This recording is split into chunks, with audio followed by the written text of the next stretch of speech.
Hello दोस्तों, स्वागत है आपका मेरे इस सैनिक समाचार चैनल। दोस्तों, आज की वीडियो में बात करेंगे हाई कोर्ट के एक ज़बरदस्त ऑर्डर पर। और हाई कोर्ट ने जो है पूर्व सैनिकों के लिए एक ज़बरदस्त ऑर्डर दिया है, जहां पे पूर्व सैनिकों की जो लॉन्ग पेंडिंग डिमांड है और जो पूर्व सैनिकों के लिए जो अभी जो सेना में चेंजेस हुए हैं, जिसकी वजह से जो है जवानों जेसीओस को बहुत ज़्यादा परेशानी का सामना करना पड़ सकता है, उसको लेकर दोस्तों हाई कोर्ट में याचिका दायर की गई थी। और उस हाई कोर्ट की याचिका में दोस्तों जो पैनल बैठा था, उन्होंने जो है जवानों के पक्ष में जो है ये बातें कही हैं। और इसमें साफ साफ कहा है कि जो है, और हम बात करने जा रहे हैं दोस्तों दिव्यांग सैनिकों के बारे में, जिनको कि डिसेबिलिटी पेंशन मिलता है। और दिव्यांग सैनिकों को जारी विशेष पेंशन लाभ याचिका तक सीमित न रखते हुए, पहली बात तो दोस्तों ये जो केस जिन्होंने रखा गया था, नॉर्मली जब भी कोई केस करता है तो उसका बेनिफिट उन्हीं को मिलता है। ये दोस्तों केस है दिव्यांग पेंशन से रिलेटेड। तो इसका मतलब ये है कि अगर इस केस में जो जज साहब ने बोला है कि इस केस में जो भी फैसला होगा वो सिर्फ जिसने याचिका की है उनको नहीं होगा, ये सबको मिलेगा, सभी दिव्यांग सैनिक को मिलेगा। और इस केस में बहुत सारे ऐसे पॉइंट्स हैं जो कि जवानों के जेसीयू के ख़िलाफ़ है, तो उसको दोस्तों इसमें जागिर किया गया है।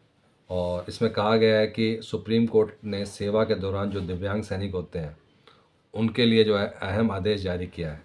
और आदेश के अनुसार ये है कि अगर कोई सेना में काम करते हुए उनको 1% भी जो है दिव्यांग होते हैं तो उनको 50% पेंशन का हकदार होंगे, उनको 50% पेंशन मिलेगा दोस्तों। जो अभी लिस्ट ऑफ कैटेगरीज आ चुकी हैं कि डिसेबिलिटी पेंशन में अगर अनबेरेबल जो है टेंशन वाली प्रॉब्लम है या हाइपर टेंशन की प्रॉब्लम है तो उसको जो है 30% से 5% कर दिया है। बहुत सारे ऐसे चेंजेस किए हैं।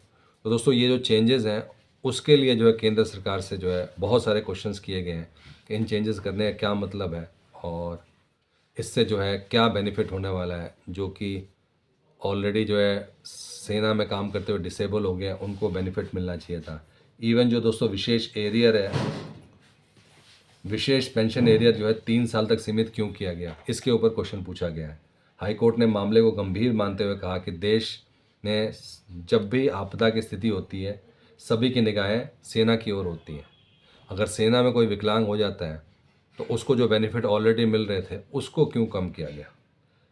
जब बात सेना के लिए कुछ करने की आती है तो न जाने क्यों उनकी अनदेखी की जाती है। और हाई कोर्ट ने इसमें केंद्र सरकार से पूछा है कि सुप्रीम कोर्ट के फैसले को केवल याचिकाकर्ताओं तक सीमित रखा गया है, जबकि इसका लाभ देश भर के दिव्यांग सैनिकों को दिया जाना चाहिए।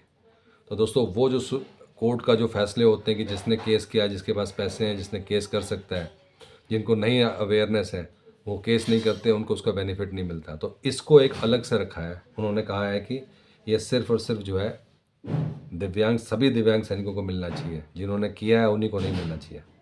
आखिर क्यों विशेष पेंशन एरियर को 3 साल तक सीमित रखने का निर्णय लिया गया, जबकि इसे 1 जनवरी 1996 से लागू किया जाना चाहिए था और इसको सिर्फ और सिर्फ 3 साल के लिए जो है रखा गया है। तो दोस्तों ऐसे बहुत सारे जो है इम्पॉर्टेंट पॉइंट्स हैं जिसके ऊपर जो है जज साहब ने बहुत सारे क्वेश्चंस पूछे हैं। और ये जितने भी हैं वो सभी के सभी जो है 1996 से लागू होना चाहिए था। तो पूछा गया कि इसको जो है इतना लेट क्यों, 3 साल के लिए क्यों सीमित रखा गया है।